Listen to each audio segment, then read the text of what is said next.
Vamos lá, pessoal.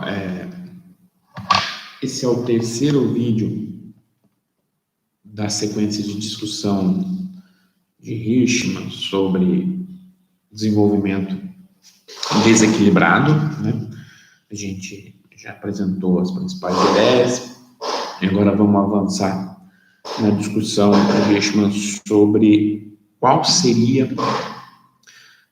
seriam suas críticas, de maneira mais sistematizada, à ideia do desenvolvimento equilibrado.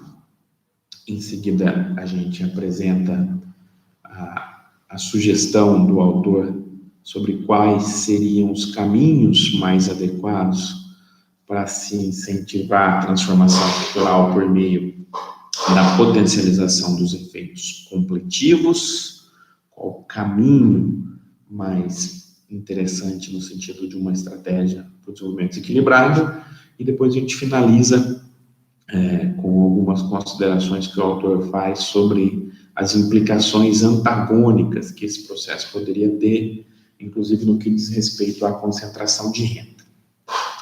Primeiro ponto, com relação às críticas apontadas pelo autor à ideia, não é falar o seguinte: olha, como a gente já discutiu, a estratégia de desenvolvimento econômico, por meio de uma perspectiva equilibrada, ela parte de alguns pressupostos que, na leitura do autor, não são dados, ou não estão, pelo menos, bem colocados em economias não desenvolvidas, economias subdesenvolvidas. Tem três grandes críticas. A primeira dela, olha, você admite, ao se imaginar uma estratégia de desenvolvimento equilibrado, admite-se a ideia de que você teria a capacidade, nos países subdesenvolvidos periféricos, de coordenar um conjunto amplo de ações simultâneas.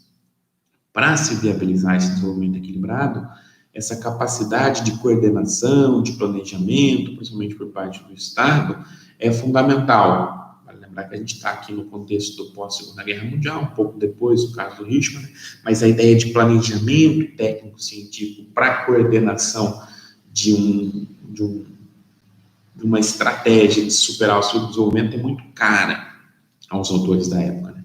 Mas o Hirschman fala, olha, exatamente a incapacidade de você desencadear esses processos de investimento, ou a falta de habilidade para desencadear esses processos, a falta de um grupo social capaz de coordenar e de capitanear esse processo é o que caracteriza, é uma das características fundamentais que limitam o processo de desenvolvimento dos países subdesenvolvidos. Ou seja, a ideia do desenvolvimento equilibrado parte do pressuposto que eu preciso coordenar um conjunto amplo de ações ao mesmo tempo. Mas o Hirschman vai falar, isso leva em consideração a necessidade de você ter uma habilidade para o investimento, um grupo social que consiga coordenar esse processo. E essa é uma lacuna existente nos países periféricos não desenvolvidos. É exatamente por isso que o Hirschman vai falar que há necessidade de se avançar por meio de desequilíbrios que incrementem os efeitos completivos via linkage. Então, logo de cara, a ideia do desenvolvimento equilibrado vai encontrar limitações muito maiores de se efetivar nos países periféricos. Uma segunda grande crítica, né? Nesse sentido, ele vai falar, olha, que a ideia do desenvolvimento equilibrado valeria sim, mas valeria quando eu tenho esses pré-requisitos já estabelecidos, consolidados, valeria mais para sociedades modernas em situação de subemprego, porque aí eu tenho a capacidade de coordenar esses investimentos, porque aí eu tenho a capacidade de realizar essas decisões de investimento de maneira simultânea. E por algum motivo específico, cíclico, eu estou numa situação de subemprego. Então, a ideia do desenvolvimento equilibrado valeria mais nessas condições, e não como uma estratégia generalizada para países subdesenvolvidos, né? Uma segunda crítica à ideia que o Hirschman vai colocar a essa perspectiva do desenvolvimento equilibrado é a constatação de que, olha, o Rosenstein-Rodin e outros autores que vão discutir nessa mesma linha partem do pressuposto de que a realização do investimento tem desdobramentos positivos na economia, trazendo economias externas, ao fazer com que o retorno marginal social seja maior que o retorno marginal privado. Deixa eu falar. Ok. Mas é isso que justifica a ideia da completude dos investimentos. Né? Mas o Richman vai falar, olha, há também, em diversos casos, a vigência de deseconomias externas. De novo, a ideia de implicações antagônicas. O Richman está falando, desenvolver-se significa necessariamente passar por um processo de transformação estrutural. Esse processo de transformação das estruturas implica, obviamente, em áreas vencedoras e áreas que vão ser prejudicadas econômica e socialmente. Então, o Richman vai falar, alguns setores, algumas atividades, ao longo desse processo de desenvolvimento, vão ser destruídos ou vão ser afetados negativamente. Então, deve-se levar em consideração também o fato de que o investimento também traz consigo deseconomias externas, isso que não é levado em consideração na perspectiva dos autores que pautam sua análise do desenvolvimento equilibrado. A gente não falar, essa é mais uma limitação. Uma terceira limitação é o seguinte: ao entender a necessidade de você realizar investimentos em blocos, a partir da ideia do desenvolvimento equilibrado, o Richman vai colocar o seguinte ponto. Como eu estou realizando investimentos em blocos, grandes investimentos em blocos, a partir dessa lógica equilibrada, o órgão planejador central, o Estado, ele deve levar em consideração os efeitos num rol amplo de atividades da economia. Isso significa que, uma vez estabelecido um bloco de investimento muito grande, eu tenho uma magnitude grande também de eventuais deseconomias de escala, que vão afetar negativamente alguns setores nesse processo de transformação estrutural. Isso traria, na leitura do Richman, algumas limitações ao avanço da economia. Por quê? Porque, segundo o autor, como esses efeitos podem ser grandes, o órgão planejador levaria esses efeitos em consideração e tudo isso traria um certo receio em se fomentar esse processo de transformação estrutural de maneira muito rápida e intensa. Ou seja, a ideia dessas deseconomias externas também poderia barrar, em algum momento, o processo de transformação estrutural associado à inovação e progresso técnico. Eu vou segurando esse progresso, entre aspas, científico, técnico, tecnológico, inovativo, porque ele, ao ser implementado de maneira gigantesca, num bloco, não aos poucos, por meio de desequilíbrios, tal qual sugere o Richman, levaria a uma destruição ampla de alguns setores. Só para ilustrar, a gente pode fazer um paralelo aqui com a discussão depois, a discussão lá dos anos 80, a discussão neo-schumpeteriana, com a ideia de lock-in e path dependence. A ideia de que determinada estrutura produtiva está presa, travada a uma forma de configuração produtiva, tecnológica, financeira, em termos de conhecimento, que faz com que ela não consiga avançar em direção a patamares produtivos, tecnológicos que são mais eficientes. Exemplo mais evidente, o lock-in da economia do carbono, preso num paradigma técnico-produtivo muito baseado no uso de combustíveis fósseis.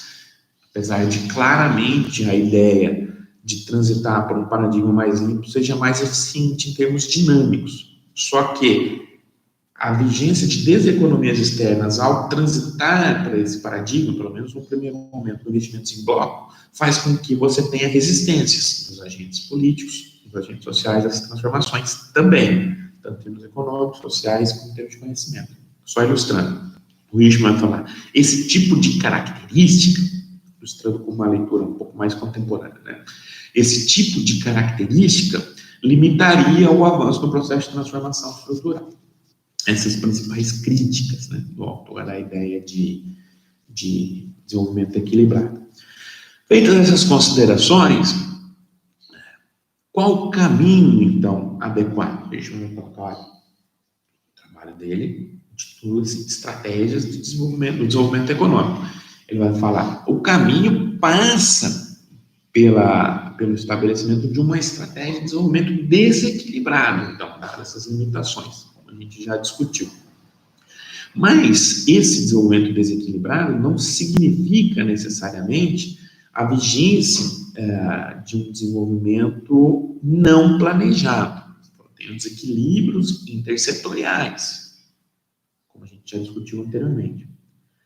Mas eu preciso também planejar uma determinada estratégia, uma sequência eficiente.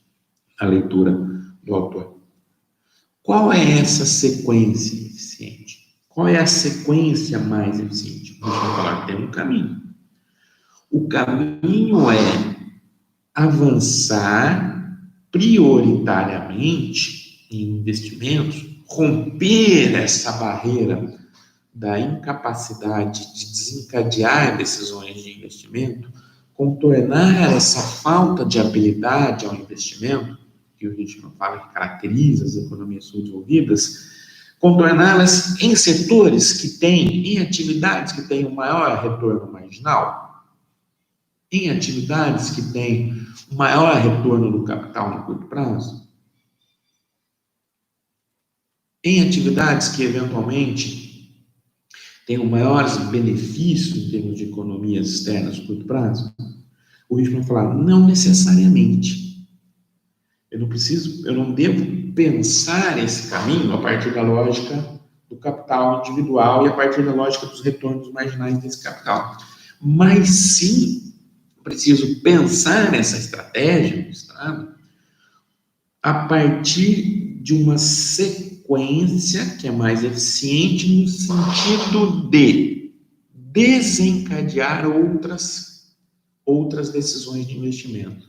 Esse é o ponto central. Talvez não seja uma sequência mais eficiente em termos do retorno do capital, nesse primeiro momento, mas é uma sequência que gera mais efeitos completivos. Essa é a sequência mais eficiente.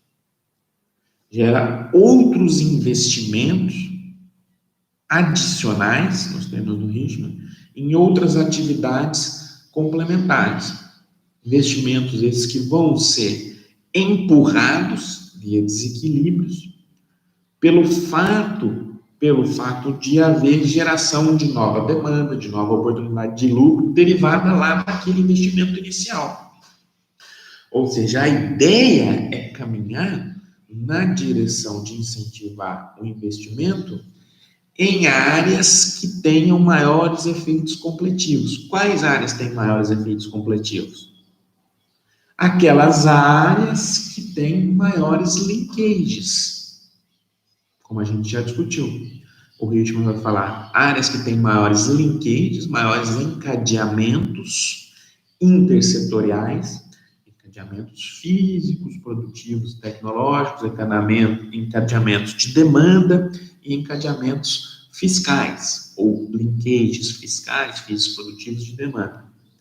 Então, o caminho é identificar, por isso que a lógica do planejamento, da ação científica, olhando lá para a matriz insumo-produto, quais são os setores, as atividades que têm maiores encadeamentos e dar um start nesse setor para, a partir daí, ele gerar desequilíbrios sucessivos e empurrar outras atividades via efeito de encadeamento na direção do investimento. Quais são os pontos fundamentais para os países não desenvolvidos? O Richman vai falar, olha, invariavelmente, nos países subdesenvolvidos, os encadeamentos mais importantes são aqueles que são gerados a montante ou para trás. Ou seja, a ideia mais importante para os países subdesenvolvidos é avançar a partir de uma certa substituição de importações, atendendo uma demanda prévia, atendendo uma demanda prévia existente. Então, estou substituindo basicamente ou ativando o investimento, que pode gerar substituição de importações, em bens finais, que tem uma demanda previamente já atendida via importações.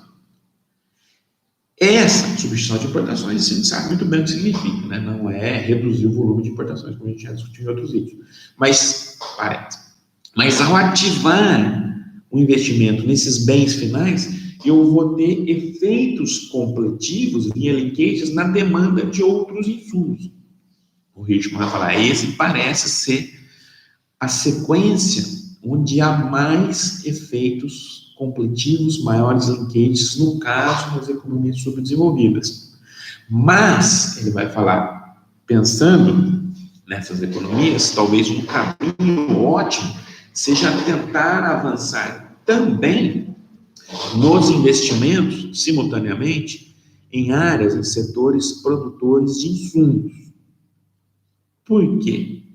Porque ao tentar se incentivar o desenvolvimento nas áreas produtoras de bens finais, pode ser encontradas algumas barreiras nesse sentido, dado que a verdade para o investimento por risco é fundamental. Os grupos sociais capazes de controlar esse investimento teriam uma certa resistência ao efetivar esse investimento, com receio de não serem abastecidos por uma oferta doméstica de insumos. Uma certa desconfiança, uma certa incerteza na incapacidade da estrutura produtiva doméstica oferecer os insumos para a montagem desse bem final. Logo, a habilidade do investimento aqui, a capacidade de desencadear esse processo de investimento pode ser questionada ou limitada também. Por isso o Richman fala, olha, os dados limites do capital nacional em avançar nessa direção num país subdesenvolvido. Nesse sentido, um caminho ótimo seria caminhar nas duas dimensões. Quais as implicações desse processo? A gente vai falar, olha, o processo de transformação estrutural, como a gente sabe, tem implicações antagônicas. Ao mesmo tempo que eu estou avançando, criando setores, atividades que vão ser beneficiadas, eu estou reestruturando a economia, a base do conhecimento, a base produtiva, geração de emprego e renda e outras atividades que podem ser destruídas. Ele vai falar. Então, todo esse processo de desequilíbrio é marcado por essas implicações antagônicas. E esse processo pode, sim, acirrar uma certa tendência de concentração de renda. Que o Richman já fala o seguinte, olha, essa tendência de concentração de renda, num primeiro momento, ela não deve ser vista com excessiva preocupação, um caráter conservador da interpretação do autor nesse ponto. Né? Ele fala, por quê? Porque para desencadear o processo de desenvolvimento via investimento desequilibrado, eu preciso de algum nível de concentração de renda e de riqueza. Como se já não fosse suficiente o nível de concentração de renda e riqueza dos países subdesenvolvidos, né? Mas ele fala, eu preciso dessa concentração para romper com os limites mínimos de escala mínima de eficiência, escala mínima de poupança, necessária para viabilizar, para enfatizar esse investimento. Então, nesse primeiro momento, uma preocupação excessiva, o que seria uma preocupação excessiva? Um ponto para a gente refletir. Com a concentração de renda, não deveria ser exagerada. Dado que eu preciso desencadear esse processo, aí eu teria implicações antagônicas, que poderiam recrudescer esse processo, mas isso tem que estar sempre levado em consideração. Não é a ideia do crescer para depois distribuir, não é isso. Mas ele está ponderando esse elemento dado o start desse processo na leitura dele. Ele vai falar, a sociedade teria até uma capacidade de tolerar um pouco esse nível de concentração de renda, o que ele chama de efeito túnel. Traz uma metáfora. Estou lá nos automóveis, passando por um túnel, Se a sociedade entende que ela está transitoriamente naquele túnel, mas ela consegue vislumbrar uma melhora, uma saída desse túnel logo ali na frente, ela consegue tolerar esse nível de desigualdade, e isso seria positivo no sentido de desencadear o processo, esses pontos que ele está falando.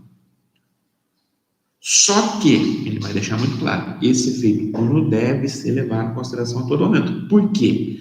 Porque ele é muito curto. A capacidade da sociedade tolerar esses níveis de desigualdade é e deve ser muito curta, dado o elevado grau de heterogeneidade das economias subdesenvolvidas. Então, eu preciso aproveitar isso de maneira com planejamento muito bem feito para desencadear esse processo e depois já tentar contornar esse efeito túnel, no sentido de viabilizar uma melhora da distribuição de renda, uma melhora das oportunidades igualitárias para a sociedade como um todo. Esse efeito túnel, esse tolerar a desigualdade, é muito pequeno, principalmente em economias subdesenvolvidas com alto grau de heterogeneidade. Então, eu preciso ter em consideração a ponderação entre esses dois elementos. Essa é, em síntese, a interpretação do Hirschman sobre a estratégia do desenvolvimento desequilibrado.